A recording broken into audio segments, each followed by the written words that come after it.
నిర్వహించినటువంటి సోదరులు కృష్ణుడు గారిని మొదట అభినందనలు తెలియజేస్తున్నాం.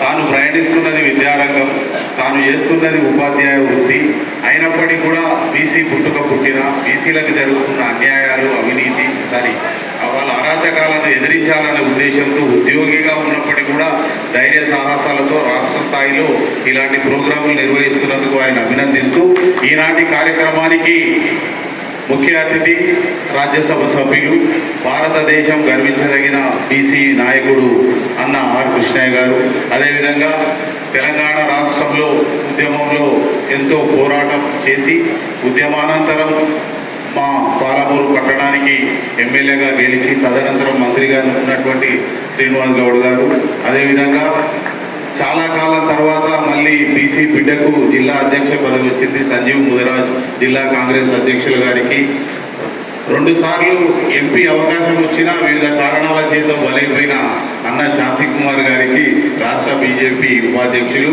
సోదరులు మాజీ మున్సిపల్ చైర్మన్ ఆనంద్ గౌడ్ గారికి, అదేవిధంగా వేదికపైన ఉన్న వెంకటయ్య గారు, ఉమేర్ గారు, ఇక రైట్ సైడ్ అరుణ్ గారు, అరుణతార రాబోయే మన బీసీలకు రాబోయే నాయకుడు అరుణ్ గారికి, మున్నూరు రాజు గారికి, వేదిక పైన పెద్దలందరికీ నమస్కారం.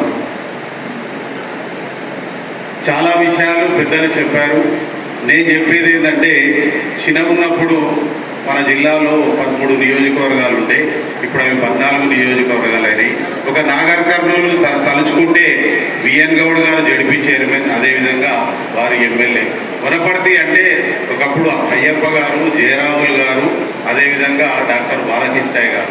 ఇప్పుడు నాగర్ కర్నూలు నియోజకవర్గంలో కాంటెస్ట్ చేయడానికి బీసీ లేదు.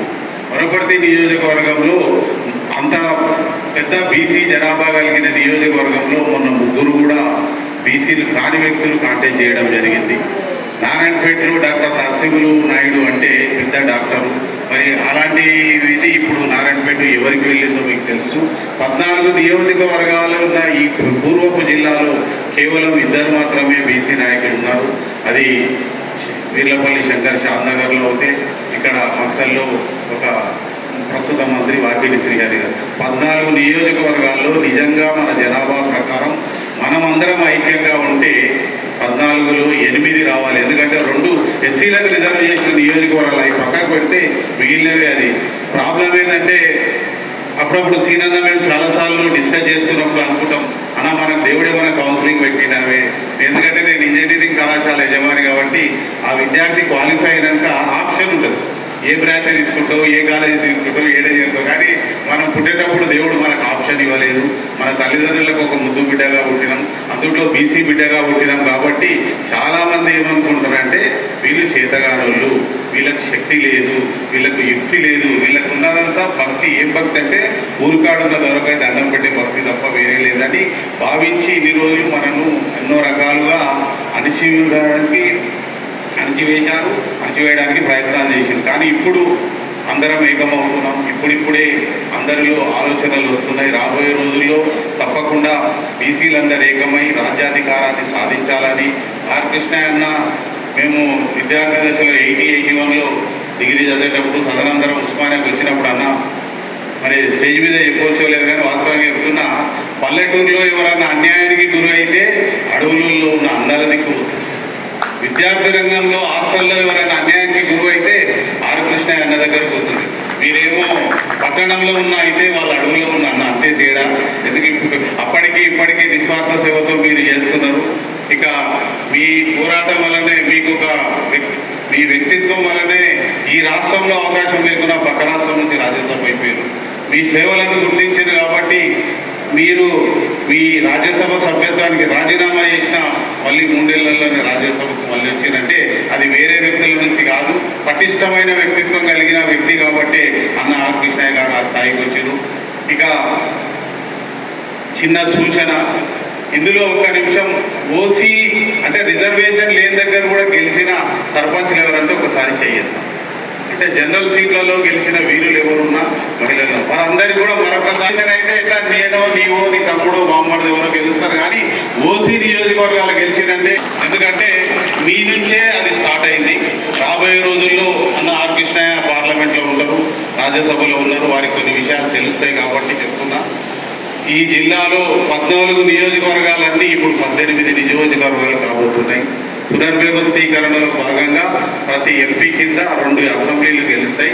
ఇప్పటికైనా జరిగిన నష్టం జరిగిపోయింది, కానీ రాబోయే రోజుల్లో 18లో 10 మనం తీసుకొని 2 ఎస్సీలకు కేటాయిస్తే మిగిలిన వాటిలో సీరియస్ ఫైట్ ఇచ్చే శక్తి మనకు రావాలి.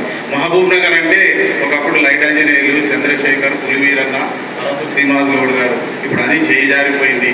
మొత్తం చర్చల నరసప్ప గారు బీసీ బీజాలు వేస్తే ఎర్రసత్యమన్న తన ఒక విప్లవ వీరులాగా అక్కడ అత్యధిక మెజార్టీ సాధిస్తే మన బీసీలు కాంటెస్ట్ చేయలేని పరిస్థితికి వచ్చింది. జస్ట్ 14 నియోజకవర్గాల్లో ఒకసారి రాజకీయ అవగాహన వాళ్ళు 10 ఏళ్ల కింద ఎవరున్నారు, ఇప్పుడు ఎవరున్నారంటే ఈ మీటింగ్ పెట్టడం వల్ల మీడియా ద్వారా మొత్తం ప్రపంచానికి తెలిసినాక మనం ఐక్యం అవుతున్నామో లేదో, కానీ అవతల మాత్రం ఐక్యమవుతామో. మళ్ళీ ఆలకృష్ణ గారు వచ్చిండ్రు, పాలమూరులో మీటింగ్ పెట్టిండ్రు, శ్రీనివాస్ గౌడ్ గారు వచ్చిండ్రు, పార్టీలకు అతీతంగా నందికుమార్ సార్ వచ్చిండ్రు, అందరూ అన్ని పార్టీలు కూర్చున్నారు. మళ్ళీ ఏమో జరుగుతుందని మనం అయ్యే ఐక్యమత కంటే అవతలలో ఎక్కువ అలర్ట్ అయ్యి ఎక్కువ ఐక్యమతలు చూస్తారు. చిన్న చిన్న ఎలక్షన్స్ ఉంటే పేరు చూసి వాళ్ళు ఓటేస్తారు. ఆ అభ్యర్థి పోయి వాళ్ళని అడగాల్సిన అవసరం లేదు, అడుక్కోవాల్సిన అవసరం లేదు. వీడు మనోడు అంటే ఓటేస్తారు. అది బార్ కౌన్సిల్ ఎలక్షన్ కావచ్చు, డిస్టిక్ లెవెల్ ఎలక్షన్ కావచ్చు, ఏదైనా జరుగుతుంది. రాబోయే రోజుల్లో బీసీ, ఎస్సీ, ఎస్టీ, మైనారిటీలు కలిసి ఉంటే మంచి జరుగుతుందని తెలియజేస్తూ, ఇంకొక వ్యక్తిగతంగా కృష్ణయ్య గారు అంటే మాకు చాలా అభిమానం. మాది బల్జూలం అండి. మాకు బీసీ సర్టిఫికేట్ లేకుండే రాజశేఖర రెడ్డి గారు గౌరవ ముఖ్యమంత్రిగా ఉన్నప్పుడు 2009లో పొద్దుగాల 4 గంటలకు మా పెద్దలు శివకుమార్ గారు, ఇప్పుడున్న శేఖర్ గారిని తీసుకొని రాజశేఖర రెడ్డి గారి దగ్గరికి పోయి, సార్ మాది ఓసీలం కాదు, బీసీలం కాదు, మధ్యలో ఆక్వర్డ్ పరిస్థితి ఉంది, అక్కడ కాకుండా ఇక్కడ ఉన్న బీసీ సర్టిఫికేట్ ఇవ్వాలి సార్ అంటే, అయ్యా ఆర్ కృష్ణయ్య గారు బీసీ నాయకులు, నేను ఎవరినన్నా కలిపితే ఆయన ఉద్యమం చేస్తాడు, ఒకసారి మీరు పోయి ఆర్ కృష్ణయ్యను కలవండి, ఆయన ఎన్ఓసి ఆబ్జెక్షన్ ఇవ్వకపోతే మీకు బీసీలో కలుపుతాను. ఆయన నువ్వు రాజశేఖర రెడ్డి గారు 4 గంటలు కలిసి అన్న దగ్గరికి 8 గంటలకు పోతే, అరే నేను ఉన్నది రంగారెడ్డి జిల్లా చుట్టుముట్టు మొత్తం మీకు పనిచేయలేనాయా, నీకు ఆబ్జెక్షన్ కాదు ఎన్ఓసి ఇస్తారా, నో ఆబ్జెక్షన్ సర్టిఫికేట్ హైకోర్టులో బీసీ కమిషన్కు మీరు రాసి ఎన్ఓసి ఇస్తేనే వీరశైవ లింగాయతులు, లింగవర్జలు ఈరోజు బీసీలో కలపడానికి మీ సహాయ సహకారాలు ఉన్నాయి. దానికి కూడా వ్యక్తిగతంగా మీకు మా అక్కడ శివకుమార్ వచ్చిండు, రాజ్కుమార్ వెంకయ్య ఉన్నారు, మా కమ్యూనిటీ తరఫున కూడా ప్రత్యేక కృతజ్ఞతలు. తర్వాత శ్రీనివాస్ గౌడ్ గారికి మరొక ప్రత్యేక అభినందనలు, కృతజ్ఞతలు. మేము మా కమ్యూనిటీ తరఫున బసవ భవన్ కట్టుకుందాం అనుకుంటే జిల్లాలో 33 జిల్లాలో లేని భవనం 2,000 గజాలు ఇచ్చింది. 2,000 గజాలు ఇవ్వడం కాకుండా వేరే వాళ్ళకి వీలు కాకపోయినా ఆయనకైతే ఆ శక్తి ఉంది కాబట్టి 5 lakhs ఒకసారి, 10 lakhs ఒకసారి ఇచ్చి మా వీరశైవ లింగాయతకు ఒక బసవ భవనాన్ని కట్టుకోవడానికి ఇచ్చారు. ఈరోజు రాష్ట్రంలోనే ఎవరికి లేనంత విశాల ప్రాంగణంలో పెద్ద భవనం ఉంది. అంటే ఒకరికొకరు ఏదో సందర్భంలో సహాయం చేసుకుంటేనే ముందుకు వెళ్తామని తెలియజేస్తూ, మరొకసారి ఓసీ కేటగిరీలో కూడా బీసీలు గెలిచిన వీరులకు, వీర నారీమణులకు, ఇక్కడికి వచ్చి బీసీ రిజర్వేషన్ ఉన్నా ఎంతో కష్టపడి గెలిచిన మీ అందరికీ కూడా మరొకసారి అభినందనలు తెలియజేస్తూ, వేరే వాళ్ళు మనం ఏమనుకుంటారంటే ఒక రాతిగా చూస్తారు, మనుషులుగా చూడరు, చలనం లేని వ్యక్తులు, వెనుకబడిన వ్యక్తులుగా భావిస్తారు. కాబట్టి నాకు జయరాజన్న విప్లవ రచయిత పాట ఒకటి నేను పాడను కానీ చెప్తున్నా, శిలా నీవే, శిల్పి నీవే, శిల్పం నీవే. పక్కలోడు మనం ఒక రాయిలాగా చూస్తాం, శిలలాగా ఉన్నాం, మనను మనం చెప్పుకోవాలి, శిల్పులం మనమే కావాలి.